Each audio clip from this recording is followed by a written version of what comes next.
Hello बच्चों, कैसे हैं आप सभी। आशा है सब ठीक होंगे। आज हम एनसीईआरटी कक्षा 8 की हिंदी का दूसरा पाठ पढ़ेंगे, लाख की चूड़ियाँ। देखिए, लाख की चूड़ियाँ मतलब पहले ज़माने में जो है चूड़ियाँ लाख की बनती थी। आज के ज़माने में ज़्यादातर कांच की चूड़ियाँ बनती हैं, लेकिन पहले ज़माने में ज़्यादा लाख की चूड़ियाँ बनती थी। अब लाख की चूड़ियों के बारे में हम डिटेल से पढ़ेंगे। इस पाठ में जो है लेखक ने यह दर्शाया है कि वर्तमान समय में मशीनीकरण का प्रभाव निरंतर बढ़ रहा है।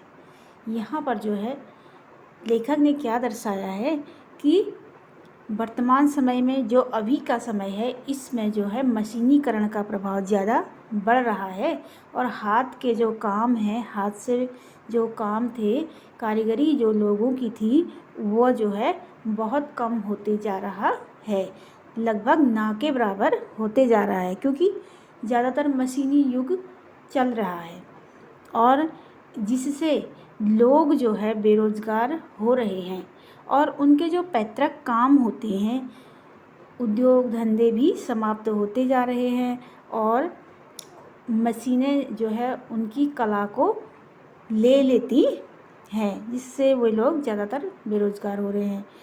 यहाँ पर जो है लेखक जब छोटा था, हर वर्ष अपने स्कूल की गर्मी की छुट्टियों में जो है वह अपने मामा के घर जाता था। यहाँ से जो है उन्होंने ये कहानी लिखी हुई है। देखिए, सारे गांव में बदलू मुझे सबसे अच्छा आदमी लगता था, क्योंकि वह मुझे सुंदर सुंदर लाख की गोलियां बनाकर देता था। मुझे अपने मामा के गांव जाने का सबसे बड़ा चाव यही था कि जब मैं वहां से लौटता था तो मेरे पास ढेर सारी गोलियां होती। कैसी गोलियां होती थी? रंग बिरंगी गोलियां थी, जो किसी भी बच्चे का मन मोह लेती थी। लेखक बताते हैं कि जब गर्मियों की छुट्टी पड़ती थी, वह अपने मामा के घर चले जाता था और वहाँ पर सबसे उनको जो प्रिय लगता था क्या था? उस गांव में एक बदलू नामक एक व्यक्ति थे जो लाख की चूड़ियों का कारोबार करते थे। और जो लेखक थे वह बदलू के पास जा कर के उनके पास बैठ जाते थे और उनको चूड़ियाँ बनाते हुए देखते रहते थे और वह भी उन्हें बच्चा समझ के उसकी गोल गोल चूड़ियों का जो आकार था गोल बना करके गोले उनको देते रहते थे। और वह गोलियाँ कैसे बनाते थे? रंग बिरंगी बनाते थे। वैसे तो मेरे मामा के गांव का होने के कारण मुझे बदलू को बदलू मामा कहना चाहिए था, परंतु मैं उसे बदलू मामा न कहकर बदलू काका कहा करता था, जैसा कि गांव के सभी बच्चे उसे कहा करते थे। बदलू का मकान कुछ ऊंचे पर बना था और कुछ ऊंचे पर बना हुआ था। मकान के सामने बड़ा सा सहन था, जिसमें एक पुराना नीम का वृक्ष था। एक जो है चबूतरा जैसा बनाया था मकान के सामने और उसमें एक पुराना नीम का पेड़ था। उसी के नीचे बैठकर बदलू अपना काम किया करता था। बगल में भट्टी दतकती रहती, जिसमें वह लाख पिघलाया करता। सामने एक लकड़ी की चौखट पर पड़ी रहती, जिस पर लाख के मुलायम होने पर वह उसे सलाख के समान पतला करके चूड़ी का आकार देता। पास में 4-6 विभिन्न प्रकार की बेलन नुमा मुंगेरियाँ रखी रहती, जो आगे से कुछ पतली और पीछे से कुछ मोटी होती। लाख की चूड़ी का आकार देखकर वह उन्हें मुंगेरियों पर चढ़ाकर गोल और चिकना बनाता और तब तक एक एक तार पूरे हाथ की चूड़ियाँ बना चुकने के पश्चात वह उन पर रंग करता। यहाँ पर क्या बता रहे हैं कि जो बदलू थे वह अपने हाथों से लाख की चूड़ियाँ बनाते थे। उनके सामने एक भट्टी भी थी, जिस पर वह लाख को पिघलाया करते थे और उसको आकार देते थे। और उन्होंने क्या किया था, वहाँ पर जो है बेलन बेलन नुमा मुंगेरियाँ जो बेलन के आकार के होते हैं वह भी रखी हुई थी। उन पर वह क्या करते थे, पतली और मोटी जो है गोलियां चढ़ाते थे जो उनको गोल आकार देती थी। लाख की चूड़ी का आकार उन्हें मुंगेरियों पर चढ़ाकर ही बनाया जाता था और चूड़ियाँ गोल होने के पश्चात वह उन पर रंग करते थे। बदलू यह कार्य सदा ही एक मचिए पर बैठकर किया करता था जो बहुत ही पुरानी थी। वह जो है यह कार्य किस पर बैठ के किया करते थे, एक मचिए पर मतलब चौके पर बैठ कर के किया करते थे। बगल में ही उसका हुक्का रखा रहता जिसे वह बीच बीच में पीता रहता और क्या करते थे, वो बीच बीच में जो है हुक्का भी पीते थे। गांव में मेरा दोपहर का समय अधिकतर बदलू के पास बीतता। वह मुझे लला कहकर कहा करता और मेरे पहुंचते ही मेरे लिए तुरंत एक मचिया मंगा देते थे। और मतलब यहाँ पर बताया है मचिया मतलब उनके बैठने के लिए कुछ सामान मंगा लेते थे। मैं घंटों बैठे बैठे उसे इस प्रकार चूड़ियाँ बनाते देखता रहता। लगभग रोज़ ही वह 4-6 जोड़े चूड़ियाँ बनाता। पूरा जोड़ा बना लेने पर वह उसे बेलन पर चढ़ाकर कुछ क्षण चुपचाप देखता रहता, मानो वह बेलन न होकर किसी नववधू की कलाई हो। वह ऐसी चूड़ियाँ बनाते थे जैसे कि रंग बिरंगी चूड़ियाँ इतनी सुंदर लगती थी। वह जब बना करके एक बेलन पर चढ़ा लेते थे तो वह बेलन ऐसा लगता था जैसे किसी नववधू नई दुल्हन की कलाइयों में चूड़ियाँ भरी हों। बदलू मनिहार था। चूड़ियाँ बनाना उसका पैतृक पेशा था और वास्तव में वह बहुत ही सुंदर चूड़ियाँ बनाता था। बदलू क्या थे, मनिहार जाति के थे और वह क्या करते थे, चूड़ियाँ बनाने का कारोबार करते थे। उनके पूर्वज, उनके मतलब दादा पापा दादा परदादा जो थे चूड़ियाँ बनाते थे और तो वो भी उसी काम को करते थे। उनकी बनाई हुई चूड़ियों की खपत भी बहुत थी। जो वो चूड़ी बनाते थे उसकी जो खपत थी वो बहुत थी, उनकी मांग बहुत थी। उस समय गांव में तो सभी स्त्रियां उनकी बनाई हुई चूड़ियाँ पहनती ही थी। आसपास के गांव के लोग भी उससे चूड़ियाँ ले जाते थे, परंतु वह कभी भी चूड़ियों को पैसों से बेचता न था। उसका अभी तक वस्तु विनिमय का तरीका और लोग अनाज के बदले उससे चूड़ियाँ ले जाते थे। अब वहाँ पर क्या था कि लोग जो है पैसों में चूड़ियों को नहीं खरीदते थे, बल्कि वह वस्तु विनिमय के तरीके से वहाँ पर चूड़ियों का व्यापार करते थे। और वस्तु विनिमय क्या होता है कि चूड़ियों के बदले जैसे उन्होंने उनको चूड़ियाँ दी और उनको जिस सामान की ज़रूरत होती थी वह उस सामान को ले लेते थे, भले ही वो अनाज के रूप में हो या कपड़े के रूप में, जूते चप्पल कोई भी चीज़ हो सकती है। वह उस चीज़ के बदले अपनी चूड़ियों को देते थे और उनसे दूसरी सामान ले लेते थे। इसको बोलते हैं वस्तु विनिमय।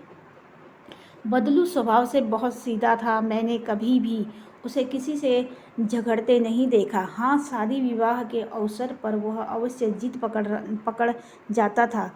जीवन भर चाहे कोई उससे मुफ्त चूड़ियाँ ले जाए, परंतु विवाह के अवसर पर वह सारी कसर निकाल लेता था। लेखक बता रहे हैं कि बदलू जो है बहुत सीधे स्वभाव का था और वह बहुत एक नेक इंसान था, लेकिन शादी विवाह के अवसरों पर वह जिद पकड़ लेता था कि इतने में जो है एक मूल्य उनका बना लेता था कि चूड़ियाँ जो है इतने में ही मिलेंगी और वह जो शादी विवाह के मौके पर जो चूड़ियाँ खरीदते थे उनको चूड़ियाँ खरीदनी ही पड़ती थी। आखिर सुहाग के जोड़े का महत्व ही और होता है। मुझे याद है मेरे मामा के यहाँ किसी लड़की के विवाह पर जरा सी किसी बात पर बिगड़ गया था और फिर उसको मनाने में लोहे लग गए। मतलब उन्हें मनाना बहुत मुश्किल था। वह किसी लड़की की शादी में अड़ गए थे, मतलब बिगड़ गए थे, गुस्सा हो गए थे और फिर उनको मनाना जो है बहुत मुश्किल होता था।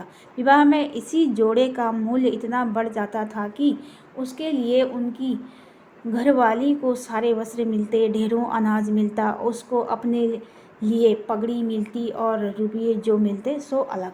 विवाह पर उन्हें क्या क्या दिया जाता था? उन्हें बहुमूल्य वस्तुएं दी जाती थी। उनकी जो पत्नी थी उनके लिए सारे वस्त्र दिए जाते थे और उनको अनाज दिया जाता था। उनको पहनने के लिए, अब उनके सिर पर पहनने के लिए पगड़ी भी दी जाती थी और पैसे भी उनको दिए जाते थे। यदि संसार में बदलू को किसी बात से चिढ़ थी तो वह थी कांच की चूड़ियाँ। अब देखिए,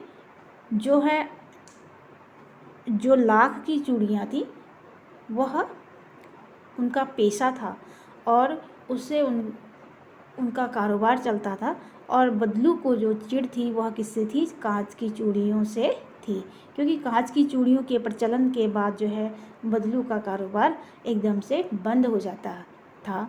और उन्हें डर भी था कि कांच की चूड़ियों का प्रचलन अगर ज़्यादा हो गया तो उनकी लाख की चूड़ियों का कारोबार बंद हो जाएगा। यदि किसी भी स्त्री के हाथों में उसे कांच की चूड़ियाँ दिख जाती तो वह अंदर ही अंदर कुढ़ उठता और कभी कभी तो 2-4 बातें भी सुना देता। अगर वो उन्होंने किसी औरत के हाथों में कांच की चूड़ियाँ देख ली तो वो अंदर ही अंदर गुस्से से जल बैठते थे। मुझसे तो वह घंटों बातें किया करता, कभी मेरी पढ़ाई के बारे में पूछता, कभी मेरे घर के बारे में और कभी यूँ ही शहर के जीवन के बारे में। मैं उससे कहता कि शहर में सब कांच की चूड़ियाँ पहनते हैं तो वह उत्तर देता, शहर की बात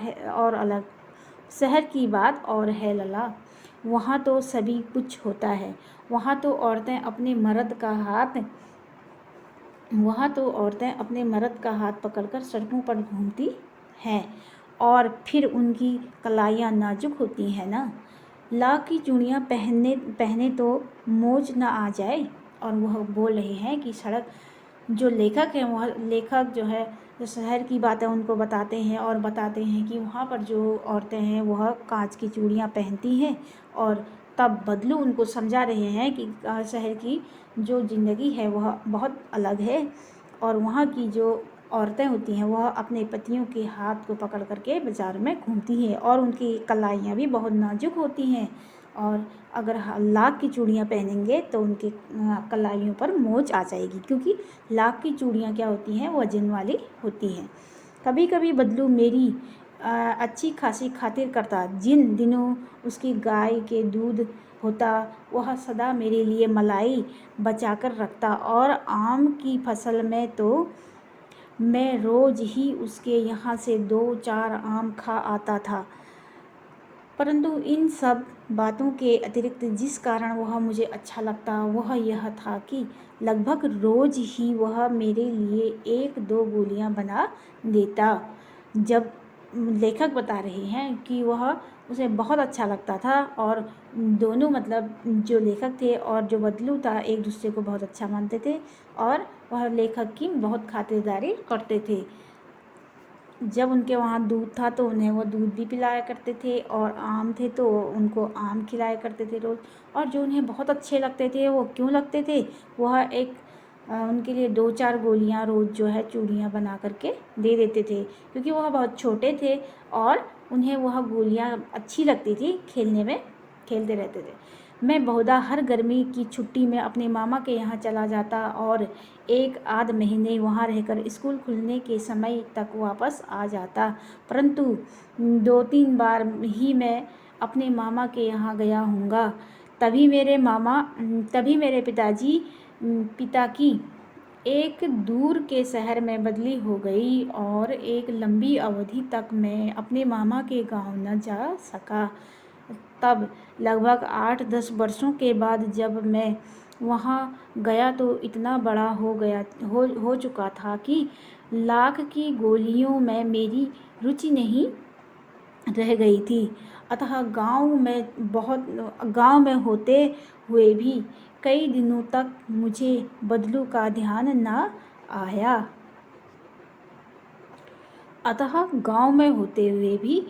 कई दिनों तक मुझे बदलू का ध्यान न आया। इस बीच मैंने देखा कि गांव में लगभग सभी स्त्रियां जो है कांच की चूड़ियां पहने हैं। अब उन्हें जो है बहुत दिनों बाद ध्यान आया कि जो है गांव की औरतें कांच की चूड़ियां पहने हुए हैं। बिरले ही हाथों में मैंने देखा कि लाख की चूड़ियां देखी। तब एक दिन सहसा मुझे बदलू का ध्यान हो आया। बात यह हुई कि बरसात में मेरे मामा की छोटी लड़की आंगन में फिसलकर गिर पड़ी और उसके हाथ की कांच की चूड़ी टूटकर उसकी कलाई में घुस गई और उससे खून बहने लगा। मेरे मामा उस समय घर पर न थे, मुझे ही उसकी मरहम पट्टी करनी पड़ी। तभी सहसा मुझे बदलू का ध्यान हो आया और मैंने सोचा कि उससे मिल आऊं। अतः शाम को मैं घूमते घूमते उसके घर चला गया। बदलू वही चबूतरे पर नीम के नीचे एक खाट पर लेटा था और जब वह वहाँ पहुँचे तो उन्होंने उनका हाल समाचार पूछा। नमस्ते बदलू काका, मैंने कहा। उन्होंने बोला नमस्ते। नमस्ते भैया। उसने मेरी नमस्ते का उत्तर दिया और उठकर खाट पर बैठ गया, परंतु उसने मुझे पहचाना नहीं और देर तक मेरी ओर निहारता रहा। अब जो लेखक था वह बहुत बड़ा हो चुका था और बदलू ने उन्हें पहचाना नहीं। मैं हूँ जनार्दन काका, आपके पास से गोलियाँ बनवा कर ले जाता था। मैंने अपना परिचय दिया। फिर उन्होंने बोला कि मैं जनार्दन हूँ जो आपके पास से लाख की चूड़ियों के गोले ले जाता था। उन्होंने जो है अपना परिचय इस प्रकार से उनको दिया। बदलू फिर चुप रहा। फिर भी बदलू को जो है उनका ध्यान नहीं आया, मानो वह अपने स्मृति पलट पर अतीत के चित्र उतार रहा हो। जैसे अपनी यादों में जो है वह अतीत मतलब जो बीत गया है उस चित्र को दोबारा से उतार रहा हो। और तब वह एकदम बोल पड़ा, आओ आओ लला बैठो। फिर उन्हें याद आया और वह एकदम से बोले कि आओ आओ लला बैठो, क्योंकि वह पहले उनको क्या कहते थे, लला बोलते थे। बहुत दिन बाद गांव आए, फिर उनको पुरानी बातें याद आई। हाँ, इधर आना ही नहीं हो सका काका, मैंने चारपाई पर बैठते हुए उत्तर दिया। फिर वह उनके साथ उन्हीं के चारपाई पर बैठे। कुछ देर फिर शांति रही। मैंने इधर उधर दृष्टि दौड़ाई, न तो मुझे उनकी मचिया ही नज़र आई और न ही भट्टी। उन्होंने इधर उधर देखा तो उनको ना ही उनकी मचिया नज़र आई, मचिया जहाँ पर वो बैठते थे, और ना ही उनकी भट्टी जहाँ पर लाख पिघलाई जाती थी। आजकल काम नहीं करते काका, मैंने पूछा। नहीं लला, काम तो कई साल से बंद है। मेरी बनाई हुई चूड़ियाँ कोई पूछे तब तो। अब उन्होंने बताया कि मेरी जो बनाई हुई चूड़ियाँ थी उसे अब कोई नहीं पूछता है। गांव-गांव में कांच का प्रचार हो गया। गांव में जो है कांच का प्रचार हो गया है। वह कुछ देर चुप रहा, फिर बोला, मशीन युग है ना यह लला। फिर तो उन्होंने बताया कि अब जो है बहुत समय हो गया है, मेरे लाख की चूड़ियाँ का कारोबार जो है बंद हो गया है। वह क्यों बंद हुआ है वो बता रहे हैं कि अब जो है मशीनी युग का प्रचार हो गया है। आजकल सब काम मशीन से होता है, खेत भी मशीन से जोते जाते हैं और फिर जो सुंदरता कांच की चूड़ियों में होती है लाख में कहाँ संभव है। अब वो बता रहे हैं कि जो है आज के युग में हर चीज़ जो है हर काम जो है मशीनों से हो रहे हैं। देखिए अभी जो समय चल रहा है अब तो बहुत ज़्यादा प्रचलन हो गया है, हर काम मशीन से हो रहा है। लोग जो है ज़्यादातर बेरोज़गार होते जा रहे हैं और ऐसे ही उनके साथ भी हो रहा था। और जो मशीन से बनाई हुई चीज़ें होती हैं ना वो बहुत सुंदरता उनमें होती है। जो हाथ की बनाई चीज़ों के से मतलब वो बहुत सुंदर होती हैं, क्योंकि वो मशीन से बनी होती हैं तो उनमें छोटी छोटी नक्काशियाँ होती हैं, बहुत सुंदरता उनमें आ जाती है। इतना संभव हाथ से बनी चीज़ों पर नहीं हो सकता है, इतनी सुंदरता। लेकिन जो मजबूती होती है वो ज़्यादातर हाथों से बनाई गई चीज़ों पर होती है। लेकिन कांच बड़ा खतरनाक होता है। फिर वह बता रहे हैं कि सुंदर तो होता है कांच, लेकिन वह खतरनाक होता है। कैसे खतरनाक होता है? बड़ी जल्दी टूट जाता है। मैंने कहा नाजुक तो फिर होता ही है लला, और वह जो है बहुत नाजुक होता है। कहते कहते उसे खांसी आ गई और वह देर तक खांसता रहा, क्योंकि अब उनकी उम्र बहुत हो चुकी थी, उन्हें जो है रोग भी लग गया था, वह खांसते रह गए। मुझे लगा उसे दमा है।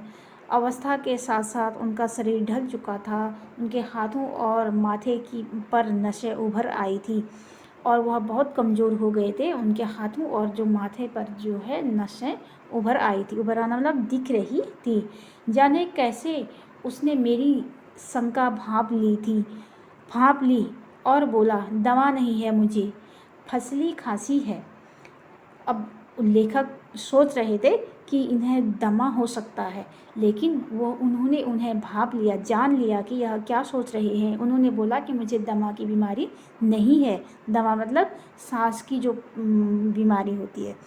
और उन्होंने बोला कि फसली खांसी है। फसली खांसी मतलब सीजनल, अभी थोड़ा गर्मी और सर्दी के टाइम पर जो खांसी होती रहती है, यही महीने 2 महीने से आ रही है। 10-15 दिन में ठीक हो जाएगी। उन्होंने बताया कि अभी अभी हो रही है और ठीक भी हो जाएगी। मैं चुप रहा। मुझे लगा उनके अंदर कोई बहुत बड़ी व्यथा छिपी है। अब लेखक समझ गए कि उनके अंदर जो है बहुत कोई दुख भरी कहानी छिपी हुई है। मैं देर तक सोचता रहा कि इस मशीन युग ने कितने हाथ काट दिए हैं। कुछ देर फिर शांति रही जो मुझे अच्छी नहीं लगी।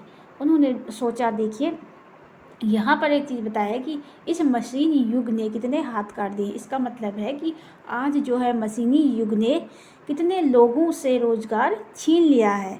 जितने एक 1 लाख की चूड़ियों के कारोबार से जो है पूरे गांव में बिकता था और उनका परिवार भी पलता था, दूसरे को भी उसकी जिसकी चीज़ की आवश्यकता थी वो मिल जाती थी। चूड़ियों के बदले अनाज, पैसे और वस्त्र, कोई भी चीज़ें मिल जाती थी। और अब क्या हो गया, मशीनी युग का प्रचलन हुआ तो उनका कारोबार भी ठप हो गया। इसी को बताया है यहाँ पर कि मशीनी युग ने कितने हाथ काट दिए, कितने हाथों को जो है बेरोज़गार कर दिया। कुछ देर फिर शांति रही और मुझे यह शांति अच्छी नहीं लगी। लेखक बता रहे हैं, आम की फसल अब कैसी है काका? उन्होंने बोला कि इस बार आम की फसल कैसी रही? कुछ देर पश्चात मैंने बात का विषय बदलते हुए पूछा। उन्होंने थोड़ा वहाँ पर जो है शांति का माहौल भंग करने के लिए उन्होंने कुछ और बातें बदल के पूछनी शुरू की। अच्छी है लला, बहुत अच्छी है, उन्होंने लहक कर उत्तर दिया और अंदर अपनी बेटी को आवाज़ दी, अरे रज्जो, लला के लिए आम तो ले आ। फिर मेरी ओर मुखातिब होकर बोला, माफ़ करना लला, तुम्हें आम खिलाना भूल गया था। अब उन्होंने अपनी लड़की को आवाज़ दी और बोला कि लला के लिए आम लेकर के आओ, और उनसे बोला कि मैं अब तुम्हें आम खिलाना भूल गया। नहीं नहीं काका, आम तो इस साल बहुत खाए हैं। वाह वाह, बिना आम खिलाए कैसे जाने दूंगा तुमको, क्योंकि वो पहले से भी उन्हें जब भी वह वहाँ आते थे दूध पिलाते थे और आम खिलाते थे। मैं चुप हो गया। मुझे वो दिन याद हो आए जब वह मेरे लिए मलाई बचा कर रखता था। और वह पहले उनके लिए क्या बचाते थे, मलाई बचा करके रखते थे, दूध पिलाते थे और आम के सीज़न में जो है उनको बहुत ज़्यादा आम देते थे और खिलाते भी थे। गाय तो अच्छी है ना काका? मैंने पूछा। फिर उन्हें गाय की याद भी आई। गाय कहाँ है लला? 2 साल हुए बेच दी, कहाँ से खिलाता। इतने में रज्जो, उसकी बेटी, अंदर से एक डलिया में ढेर से आम ले आई। यह तो बहुत है काका, इतने कहाँ खा पाऊँगा। मैंने कहा। जब बहुत सारे आम लाई तो उन्होंने बोला कि ये बहुत सारे हैं, मैं इतने नहीं खा पाऊँ। वाह वाह, वह हंस पड़ा।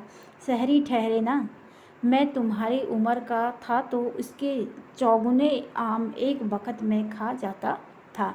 अब वह बता रहे हैं कि वाह वाह, आप लोग तो शहरी हो ना, जब मैं तुम्हारे उम्र में था, जब तुम्हारे एज का था, तो मैं इतने तो क्या, इससे भी चौगुने आम खा जाता था। आप लोगों की बात और है, मैंने उत्तर दिया। अच्छा बेटी, लला को 4-5 आम छाँट कर दो। अब फिर उन्होंने अपनी बेटी से बोला कि लला को जो है 4-5 आम अच्छे अच्छे दो, सिंदूरी वाले देना, अच्छे देना, देखो लला कैसे हैं। इसी साल यह पेड़ तैयार हुआ है। अब वह आम के पेड़ के बारे में उनको बता रही। रज्जो ने 4-5 आम अंजुली में लेकर मेरी ओर बढ़ा दी और उन्होंने अपने हाथ, अंजुली मतलब अपने हाथ में जो है अंजलि में बढ़ाकर दिए। आम लेने के लिए मैंने हाथ बढ़ाया तो मेरी निगाह एक क्षण के लिए उसके हाथों पर ठिठक गई।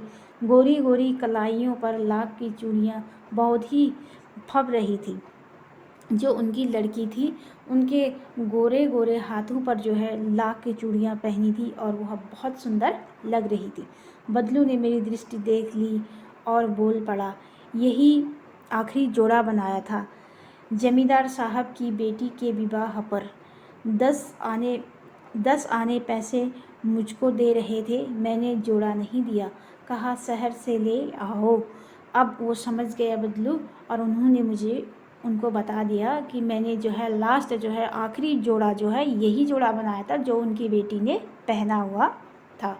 और वह जो है ज़मींदार साहब की लड़की के विवाह में मांग रहे थे, कुछ पैसे दे रहे थे तो मैंने वह नहीं दिया।